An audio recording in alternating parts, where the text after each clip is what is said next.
problem wari kuti wapiwa tumari nana bosi agenzi wenda kwapiwa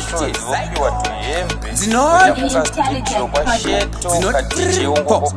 cheke hamubhilive vanhu vamunoswera navo munodana bhande muvamsazane navo vanhu vekutoti vari kungoektawo ndo vamunoti vanorova moramba patoti torovawo zvedhudhu tasiya manje kumadhudhucha matera zveginya manje kuno inoita chururuziya tichingogomai ngoma ndiyo yedu iya dhanzi tinori kurunga kurungi ivo ndevekuporonga naporongi porongi ndeverurerure vanorerutsa asi nyama vanongi isu tichiri kurunga kurungi ivo ndevekuporonga naporongi porongi ndeverurerure vanorerutsa asi dhanza vatongi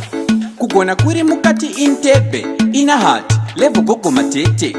regai zvangu inini ndibhebhe chingobati mukuru werege vasiye zvako vachiwanza bhebhebhe kopidai vachera kurowa hembe kunge mezi kana gwembe tipetiri kwenye dhanzi tisheke kunge hari matsawira dzedu ngoma ramba waraira idzotera matadzadhuku dzetinanzvira dhanzi tinori kurunga kurungi ivo ndevekuporonga naporongi porongi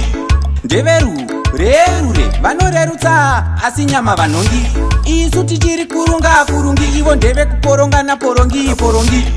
ndeverurerure vanorerutsa asi dhanza vatongi ive vanhu vamunoswera navo munodana bhande muvamsazane navo vanhu vekutoti vari kungoektawo ndo vamunoti vanorova moramba patoti torovawo